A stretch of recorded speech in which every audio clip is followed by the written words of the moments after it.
Okay students, a very good afternoon to all of you. तो चलिए आज हमारा जो टॉपिक हम स्टार्ट करेंगे that is difference between void agreement and illegal contract. ठीक है, तो सबसे पहले हम इस डिफरेंस को कवर करेंगे, फिर हम इसी वीडियो में कवर करेंगे कॉन्ट्रैक्चुअल कैपेसिटी ऑफ पार्टीज के बेसिक। ठीक है, तो चलिए without wasting any time start करते हैं। तो सबसे पहला आता है वॉइड एग्रीमेंट और इलीगल कॉन्ट्रैक्ट, या वॉइड कॉन्ट्रैक्ट और इलीगल कॉन्ट्रैक्ट में क्या क्या डिफरेंस आता है। यदि हम बात करें स्कोप की, तो जो वॉइड का स्कोप है वो काफी ज्यादा वाइडर होता है एज कंपेयर टू इलीगल। जितने भी इलीगल एग्रीमेंट्स होते हैं वे सारे के सारे ऑलवेज वॉइड होंगे, बट जितने भी वॉइड एग्रीमेंट होते हैं जरूरी नहीं है कि वे सारे के सारे इलीगल भी हों।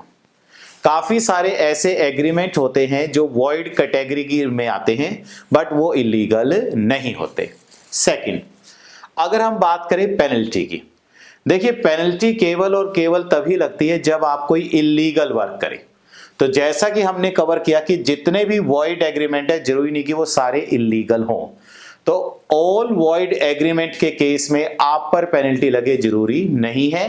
केवल और केवल उन्हीं वॉइड एग्रीमेंट्स के लिए आप पर पेनल्टी लगेगी जो इलीगल भी होंगे। और जबकि जितने भी इलीगल एग्रीमेंट्स हैं, नेचुरल सी बात है वो कोई ना कोई ऐसे ऑब्जेक्ट के लिए बने हैं, किसी ना किसी ऐसा क्लॉज है उस एग्रीमेंट के अंदर जो लॉ के अगेंस्ट है। तो नेचुरल सी बात है हमारे यहाँ एक एक्ट है इंडियन पेनल कोड, आईपीसी जिसे हम कहते हैं, तो उसके अगेंस्ट आप पर क्या लगती है पेनल्टी।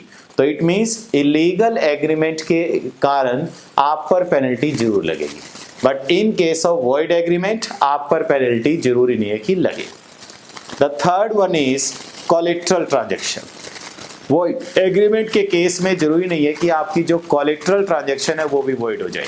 हो सकता है कि जो कोलेटरल ट्रांजैक्शन है वो वैलिड रहे बट मेन जो कॉन्ट्रैक्ट है, मेन जो एग्रीमेंट है वो वॉइड हो जाए। बट यदि आपका एग्रीमेंट इलीगल है, आपका जो कॉन्ट्रैक्ट है वो इलीगल है, तो 110% आपकी जो कोलेटरल ट्रांजैक्शन होगी उस इलीगल कॉन्ट्रैक्ट के लिए वो भी ऑलवेज क्या होगी, वॉइड होगी।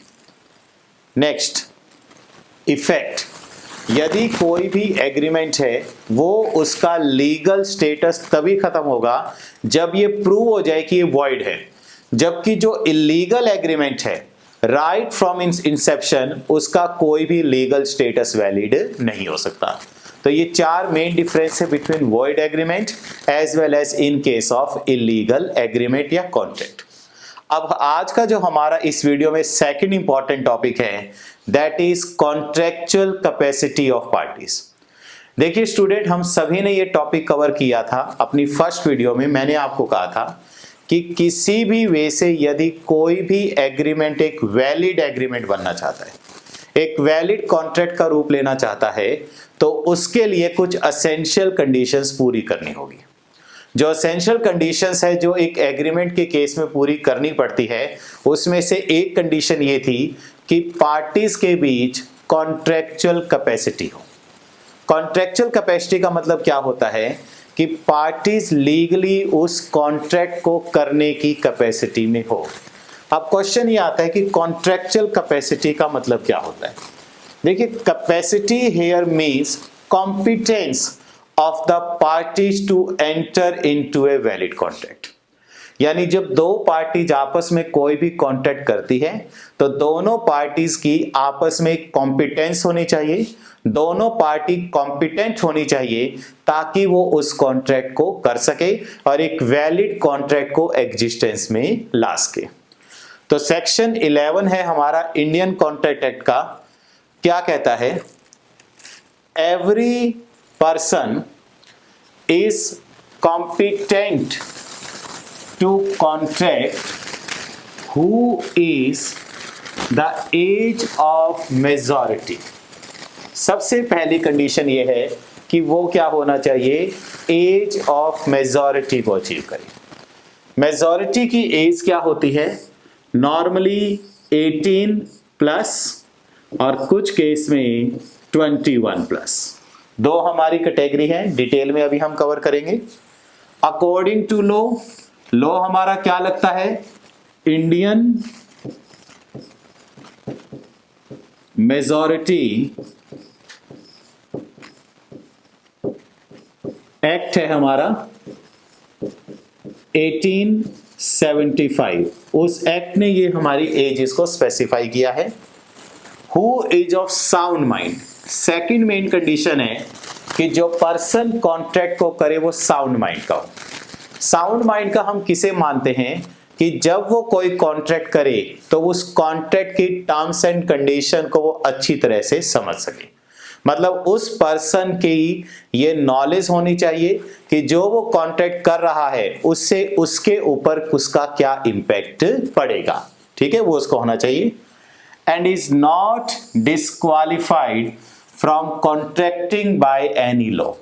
तीसरा, उसे किसी भी लॉ के द्वारा डिस्क्वालिफाइड नहीं करना चाहिए। तो अगर हम इस डेफिनेशन के हिसाब से देखें तो हमारे सामने 3 इंपॉर्टेंट पैरामीटर्स आते हैं जिससे हम किसी पर्सन की कॉन्ट्रैक्चुअल कैपेसिटी को जज करते हैं। सबसे पहले, he should be a major होना चाहिए। Second, he should be of sound mind. And third, he should not be disqualified by law. अब हम एक एक करके इसको कवर करेंगे। तो सबसे पहली आती है इनमें पॉइंट में माइनर, कि माइनर किसे माना गया है और किसे मेजर माना गया है। तो जैसा मैंने कहा कि इंडियन मेजॉरिटी एक्ट 1875 है जो ये स्पेसिफाई करता है कि कौन माइनर है और कौन मेजर है। इसका जो सेक्शन 3 है ये बताता है कि एक पर्सन जिसकी एज 18 ईयर्स ऑफ एज अगर कंप्लीट नहीं हुई है तो वो माइनर माना जाएगा। यानी जैसे ही एक पर्सन जिसकी एज 18 ईयर हो जाए या उससे प्लस हो जाए तो उसे as per Indian majority act 1875 के सेक्शन 3 के अकॉर्डिंग उसे मेजर माना जाएगा। बट एक केस होता है where a guardian of minor's person और प्रॉपर्टी हैज बीन अपॉइंटेड। अगर गार्डियन एंड वार्ड्स एक्ट के अकॉर्डिंग किसी माइनर के लिए या उसकी प्रॉपर्टी के लिए अगर कोई गार्डियन अपॉइंट किया गया है तो उस केस में जो मेजॉरिटी आती है वो आफ्टर 21 ईयर्स ऑफ एज होती है। इसी कारण मैंने आपको कहा था कि नॉर्मल केस में यदि एक पर्सन 18 ईयर्स प्लस है या 18 ईयर का है तो वो मेजॉर माना जाएगा, और गार्डियन के केस में यही एज 21 ईयर्स हो जाती है। तो ये होता है माइनर और मेजर का फंडा। ओके, उसके बाद आता है second, person of unsound mind किसे माना गया है। देखिए मैंने आपको बताया कि एक पर्सन जो कॉन्ट्रेक्चुअल कैपेसिटी में होगा वो तब कॉन्ट्रेक्चुअल कैपेसिटी में माना जाता है जब पर्सन साउंड माइंड का हो। साउंड माइंड का मतलब क्या होता है, एक ऐसा पर्सन जो किसी भी कॉन्ट्रैक्ट में वो एंटर करता है तो ही is capable of taking a rational decision. Rational decision means अगर मैं मान लीजिए कोई कॉन्ट्रैक्ट करता हूं तो मुझे पता होना चाहिए कि इस कॉन्ट्रैक्ट को करने से मेरे ऊपर क्या पॉजिटिव इंपैक्ट पड़ेगा, क्या नेगेटिव इंपैक्ट पड़ेगा, मेरी पोजीशन क्या होगी। फॉर एग्जांपल मान लीजिए मैं कोई मकान खरीदना चाहता हूं तो मुझे पता होना चाहिए कि ये मकान मैं कितने रुपए में खरीद रहा हूं और कितने रुपए मैंने इसको देने हैं, और इस कॉन्ट्रैक्ट के बाद मैं इसको पैसे दूंगा और मुझे क्या मिलेगा, और I can take a rational decision. तो मैं साउंड माइंड का माना जाऊंगा। तो हमारे यहां जो इंडियन कॉन्ट्रैक्ट एक्ट है 1872 उसने स्पेसिफाई किया हुआ है कि क्या क्या वो क्राइटेरिया है जिससे एक पर्सन को साउंड माइंड का माना जाएगा। तो देखिए ध्यान से definition, a person is said to be of sound mind for the purpose of making a contract। कब एक पर्सन साउंड माइंड का माना जाएगा, if at the time he makes it, जब यानी वो पर्सन एक कॉन्ट्रैक्ट करता है, he is capable of understanding it, मतलब वो कॉन्ट्रैक्ट को समझ सके, and framing rational judgement as to its effect upon his interest। मतलब जब किसी कॉन्ट्रैक्ट को वो पर्सन कर रहा है तो ही कैन अंडरस्टैंड कि इस कॉन्ट्रैक्ट को करने से उसके ऊपर इस कॉन्ट्रैक्ट का क्या इंपैक्ट पड़ेगा। तो अगर एक पर्सन कॉन्ट्रैक्ट करते हुए इन पोजीशन को समझ सकता है तो हम ये कहेंगे वो पर्सन साउंड माइंड का है। साउंड माइंड का है, इसकी जो मीनिंग बताया गया वो सेक्शन 12 में बताया गया, ये आपने ध्यान रखना है। तो सेक्शन 12 ने क्या कहा है कि अगर एक पर्सन नॉर्मली अनसाउंड माइंड का है, लेकिन जिस समय कॉन्ट्रैक्ट किया अगर वो उस समय साउंड माइंड का था, उस समय वो उस कॉन्ट्रैक्ट के इफेक्ट को समझ रहा था, तो वो कॉन्ट्रैक्ट वैलिड माना जाएगा। ये माना जाएगा कि वो कॉन्ट्रैक्चुअल कैपेसिटी में था। लेकिन मान लीजिए नॉर्मली एक पर्सन साउंड माइंड का है, बट जिस समय कॉन्ट्रैक्ट किया उस समय वो अनसाउंड माइंड का था, ये प्रूव कर हो जाए, तो उस केस के अंदर ये जो कॉन्ट्रैक्ट किया होगा वो इनवैलिड माना जाएगा। यानी उस केस में वो पर्सन कॉन्ट्रैक्चुअल कैपेसिटी में नहीं माना जाएगा। तो आपका जो मेन क्रक्स है कि पर्सन साउंड माइंड का है या नहीं है, ये आपको उस टाइम का देखना है जिस समय एक पर्सन कॉन्ट्रैक्ट कर रहा है। ओके, अब मेन बात है कि साउंड माइंड का है या नहीं है, उसके लिए क्रक्स में हमारे पास कुछ बातें आती है। दो मेन बातें हैं। First, his capacity to understand the basics of the business concern, यानी जिस कॉन्ट्रैक्ट को वो कर रहा है उसके बारे में उसे बेसिक नॉलेज हो जाए। और his ability to form a rational judgement, वो रैशनल जजमेंट ले सके, लॉजिकल डिसीजन ले सके कि वाकई में उसने वो कॉन्ट्रैक्ट करना है या फिर नहीं करना है।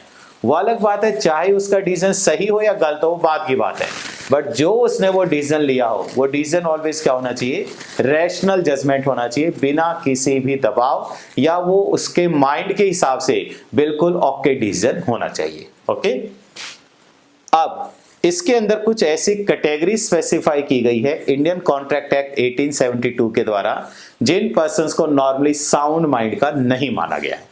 वो कौन कौन सी कैटेगरी है? The first one is idiot. अब इडियट कौन होता है? An idiot is a born fool. Born fool का मतलब क्या है? राइट फ्रॉम बर्थ वो पागल है, यानी वो किसी भी वे से कोई रैशनल डिसीजन नहीं ले सकता। राइट फ्रॉम बर्थ यदि पर्सन की ऐसी मेंटल कैपेसिटी है तो उसे साउंड माइंड का नहीं माना जाता और उसे इडियट की कैटेगरी में रखा जाता है। सेकंड होता है लुनेटिक। लुनेटिक कौन होता है? A person who has lost his mental power because of, किसके कारण? एक्सीडेंट, या तो कोई एक्सीडेंट हुआ, माइंड का अटैक आ गया, इलनेस, बीमारी हुई, पर्सनल ट्रेजेडी, जैसे कहते हैं स्ट्रेस में आ गया, डिप्रेशन में चला गया, तो ऐसे पर्सन को हम क्या कहते हैं? लुनेटिक कहते हैं। तो लुनेटिक या लुनेसी एक ऐसी पोजीशन है जिसे हम कहते हैं कि पर्सन पीरियोडिकली इनसेन है और पीरियोडिकली सेन भी है।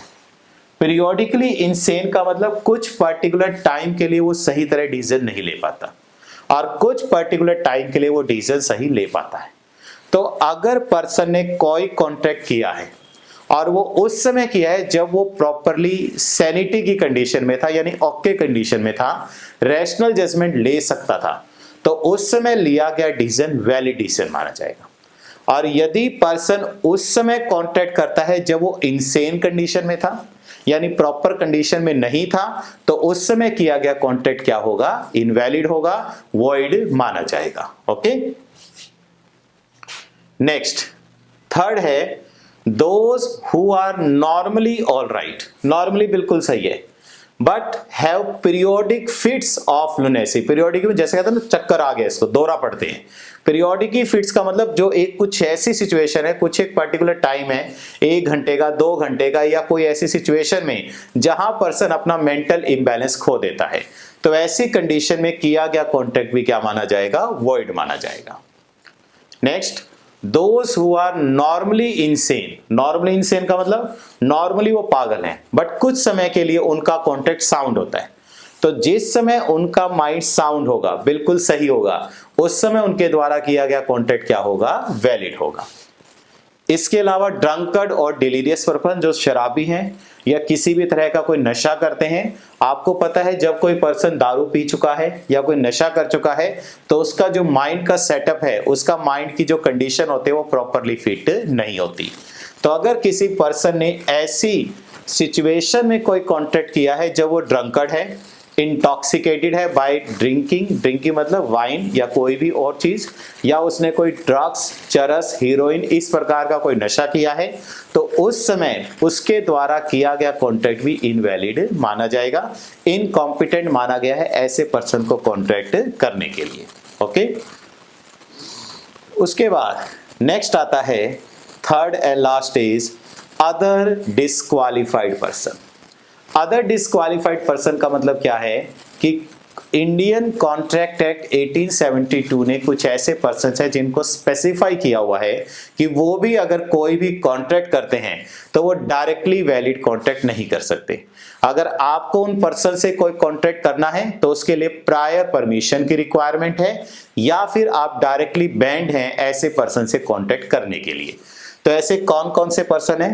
The first one is alien enemy. Alien enemy कौन होता है?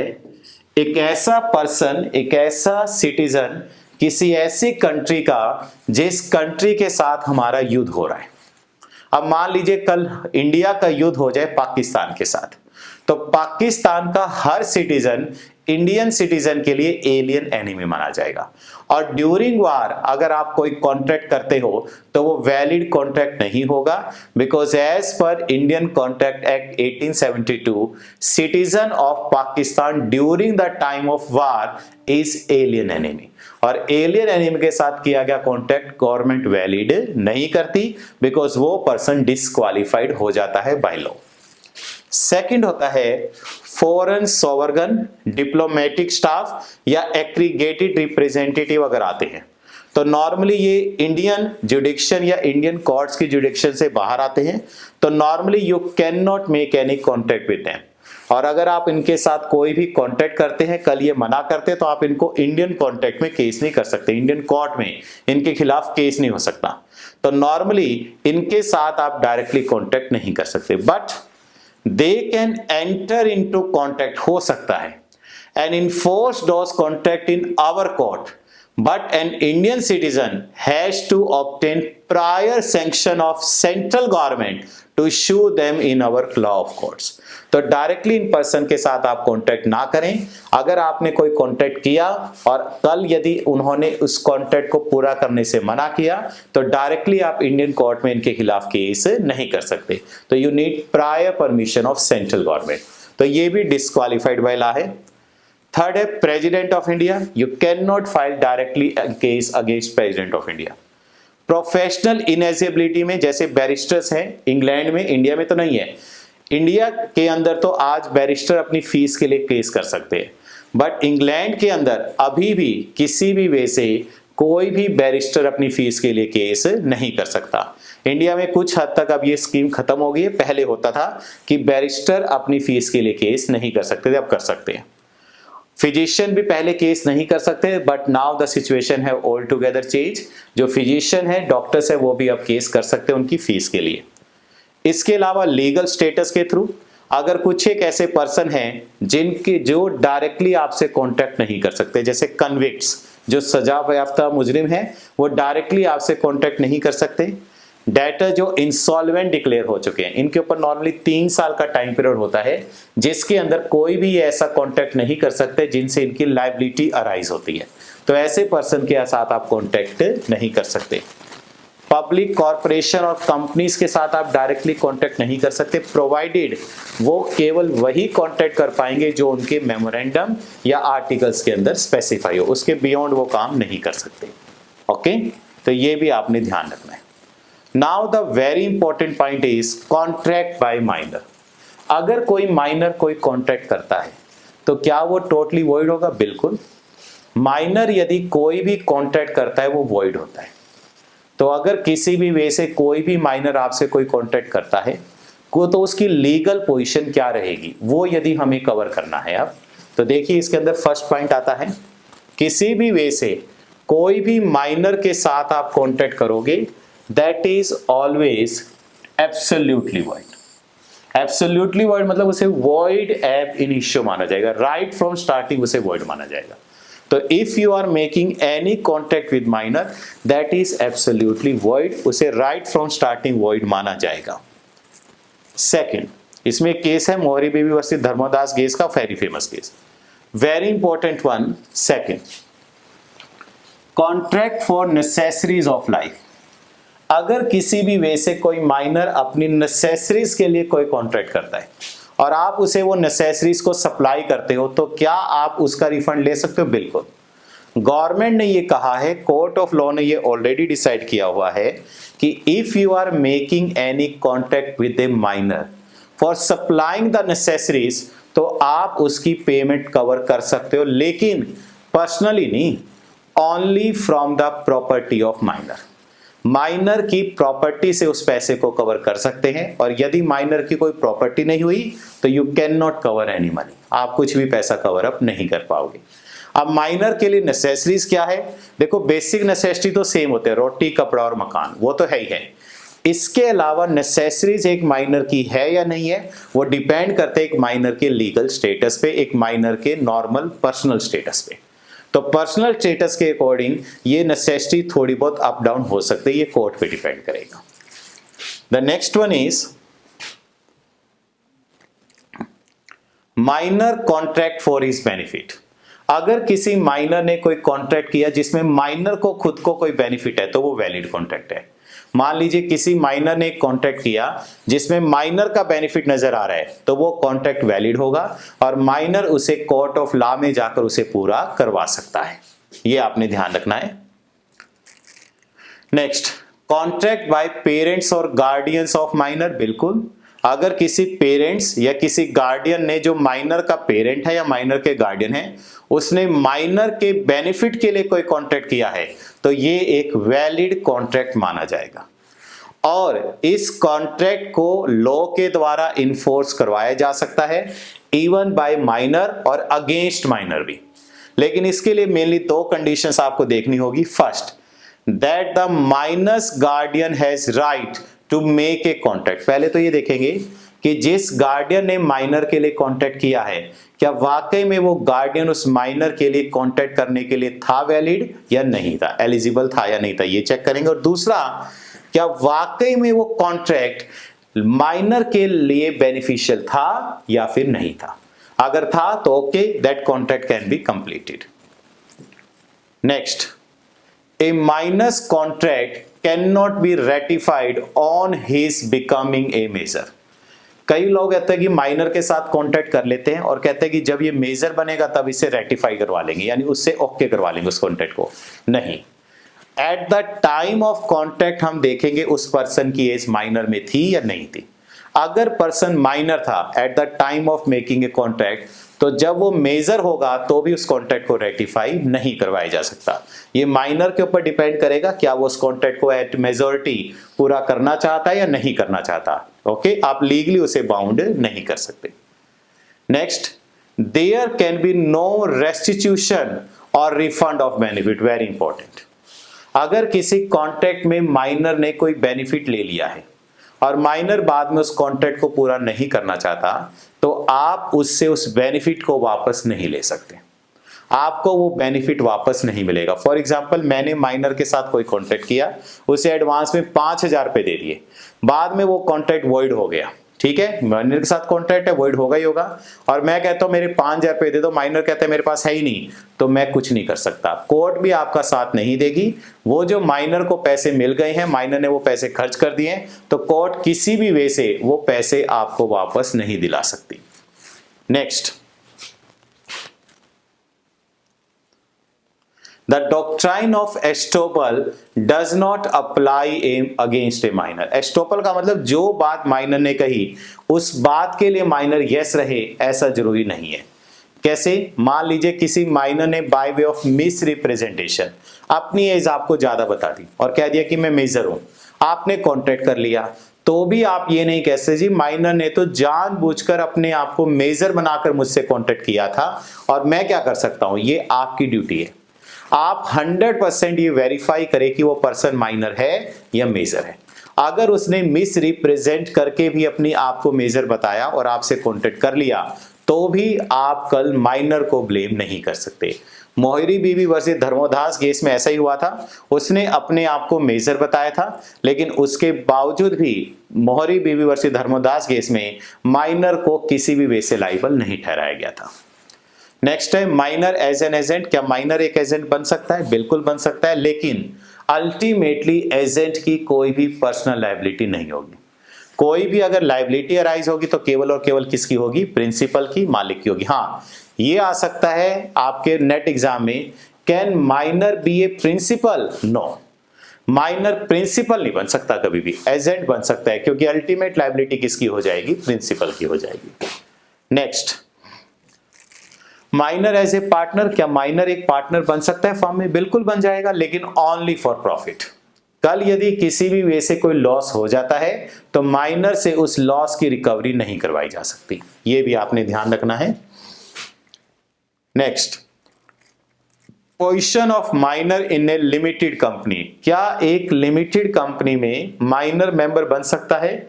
नॉर्मल केस में एक माइनर को मेंबर नहीं बनाया जाता, लेकिन इन case of fully paid up share, अगर एक लिमिटेड कंपनी के आर्टिकल्स ऑफ एसोसिएशन में प्रोविजन है तो एक माइनर को उस कंपनी का मेंबर बनाया जा सकता है। अब यदि फुली पेड अप शेयर होंगे तो माइनर की कोई लायबिलिटी फ्यूचर में आ ही नहीं सकती, तो उस केस में कोई दिक्कत नहीं आती। ए minor can become the member of a public limited company provided he has fully paid up share. अगर पार्टली पेड अप शेयर के लिए आपने उसे मेंबर बना दिया गलती से या किसी भी कारण से, तो आप उस पे रिमेनिंग पेमेंट के लिए लायबल नहीं ठहरा सकते उसको। Next, sureties liability for minor, very important. अगर आपने किसी माइनर के लिए गारंटी दे दी और कल यदि माइनर ने उस कॉन्ट्रैक्ट को पूरा नहीं किया तो अल्टीमेट लायबिलिटी उस श्योरिटी की रहेगी। माइनर को आप लीगली बाउंड कर ही नहीं सकते किसी भी लायबिलिटी के लिए। Next, position of A minor in negotiable instrument, जैसे एक चेक होता है बीआर, बिल्कुल एक माइनर प्रोमिसर भी बन सकता है, ड्रा, डिलीवर और एंडोर्स कर सकता है बिल ऑफ एक्सचेंज, चेक और प्रॉमिसरी नोट भी। बट किसी भी वे से अगर इनमें से कोई भी डॉक्यूमेंट डिसहोनर हो गया तो माइनर की कोई लायबिलिटी नहीं है, केवल और केवल उसके साथ जो एसोसिएटेड पार्टनर्स हैं केवल उनकी लायबिलिटी बनेगी, माइनर की कभी भी कोई लायबिलिटी नहीं बनेगी। Next, minor's right to hold property and interest therein, बिल्कुल माइनर किसी भी प्रॉपर्टी को खरीद सकता है, कोई दिक्कत नहीं है, प्रोवाइडेड कि उस प्रॉपर्टी रिलेटेड उसकी लायबिलिटी अराइज ना हो। Likewise, whereas the transfer or mortgage of any property can be cancelled at the instance of a minor, it is to be noted that such transfer or mortgage is valid if it is beneficial to the minor। यानी अगर किसी property की transaction में minor के लिए beneficial है तो वो वैलिड माना जाएगा, नहीं है तो उसे कैंसिल किया जा सकता है। ओके, तो हम ये कह सकते हैं कि क्या माइनॉरिटी एक बोन है या एक अभिशाप रहेगा?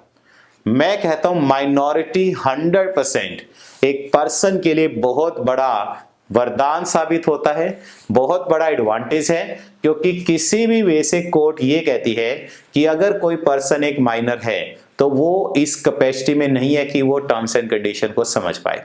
यदि माइनर की कोई लायबिलिटी अराइज होती है तो पर्सनली उसे लायबल नहीं ठहराया जा सकता, केवल और केवल नेसेसरीज के केस में उसकी प्रॉपर्टी से रिकवरी की जा सकती है। अब एक पॉइंट आता है कि हु विल प्रूव कि जब कॉन्ट्रैक्ट किया मैं कॉन्ट्रैक्चुअल कैपेसिटी में था या नहीं था। नॉर्मल केस में आइज की नजरों में, यानी लॉ की नजरों में, लॉ की आइज में सारा का सारा जो पर्सन है, हर पर्सन कॉन्ट्रैक्चुअल कैपेसिटी में होता है। किसी भी वे से कोई भी कॉन्ट्रैक्चुअल कैपेसिटी में नहीं है। अगर वो ये कहना चाहता है कि at the time of making contract मैं कॉन्ट्रैक्चुअल कैपेसिटी में नहीं था, तो it is the duty of that person to prove कि मैं कॉन्ट्रैक्चुअल कैपेसिटी में नहीं था। तो ये आपका टॉपिक रहेगा जिसे आज आपने कवर अप कर लेना है। तो hope you will like this topic. अगर आपको ये टॉपिक अच्छा लगे तो डेफिनेटली आप हमारे चैनल को भी सब्सक्राइब करें, प्लस जल्दी से जल्दी अपने सारे टॉपिक्स को कवर करें। और यदि आपने अभी तक हमारी ऐप को नहीं परचेज किया है या फिर मान लीजिए अभी तक आप हमारे साथ अटैच नहीं है तो जल्द से जल्दी हमारे साथ अटैच हो, ज्वाइन करें हमें। Thank you student, thank you very much.